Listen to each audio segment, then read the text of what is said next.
Welcome to GBN Originals. I'm Adam Cherry. Today we are talking about a topic which is totally uncontroversial. Everyone agrees we can all hold hands and sing Kumbaya. No, obviously we're talking about gender today. So, J.K. Rowling's recent endorsement of President Donald Trump's executive order on gender identity is attracting a lot of attention, and I simply can't figure out why. Of course, now let's actually look at the facts here. So on the first day back in office, President Trump signed a series of executive orders, almost 200 in total, including one that has caused significant controversy in certain quarters. And that is the order that mandates that the US government will only recognize two sexes, male and female, and they're deemed not changeable.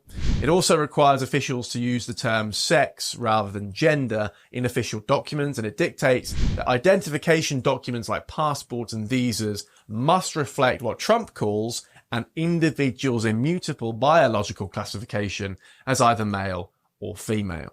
The order also urges federal agencies to cease funding for programs. Now, obviously, this move is going to have far-reaching implications for various sectors, not least education, healthcare, and the military. As of today, it will henceforth be the official policy of the United States government that there are only two genders, male and female.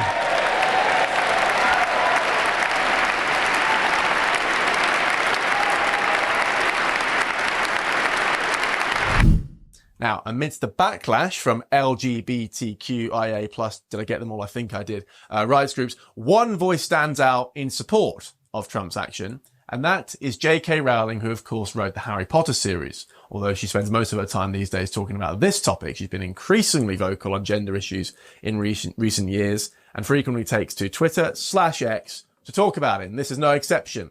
In a post on X, formerly known as Twitter, just to remind you, J.K. Rowling wrote, "A noisy part of the left still refuses to step outside their sex is a social construct bubble, and acknowledged that their embrace of gender identity ideology has been, quote, a calamity." Those are her words. They warned the right was capitalizing on their betrayal of women and girls. They didn't listen. This isn't the first time J.K. Rowling has waded into this debate, as I said. Actually, she's faced significant backlash in recent years for her views on this, particularly in the entertainment industry. Can't imagine why. Many accusing her, at least in the entertainment industry, of transphobia. She, of course, denies that charge.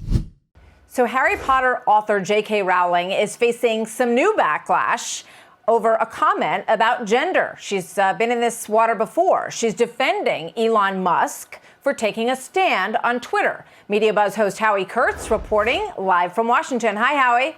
Hi, Martha. Well, many of the battles on social media have to do with words. The latest bit of language now under fire by Twitter owner Elon Musk is cisgender. It means people whose gender identity matches the sex they were born with or identified as having at birth, the way it used to be.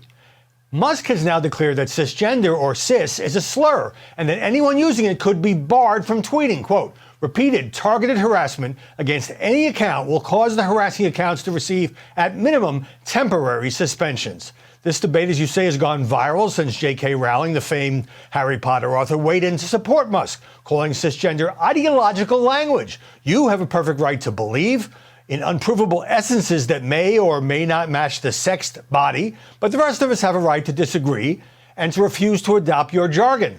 Rowling has long been accused of anti-trans comments, responding on a podcast, "You could not have misunderstood me more profoundly."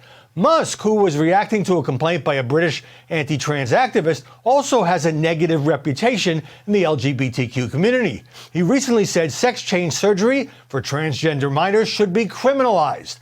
The gay newspaper The Advocate just ran the headline, "Elon Musk dials up transphobia on Twitter, says cis is a slur." A TechCrunch piece titled "Elon Musk triples down on making Twitter terrible for trans people" accused Musk of declaring reverse discrimination when transgender people use cisgender to describe those who are not like them. The billionaire has been a big-time provocateur since buying Twitter, and now once again, he's under attack. Actually, she's faced a lot of criticism from several stars of the Harry Potter films themselves. Daniel Radcliffe, Emma Watson, and Rupert Grint, the stars, have all argued against Rowling's views on transgender issues. At GB News, we believe in the power of free speech. We're not afraid to ask the tough questions, challenge the status quo, and give you a voice. While others silence dissent, we champion the truth. By becoming a GB News member, you're not just supporting free speech, you're defending it. Please consider supporting us today. Together, we'll hold the powerful to account and make sure that your voice is always heard. Simply go to gbnews.com/support and stand with us for what matters most.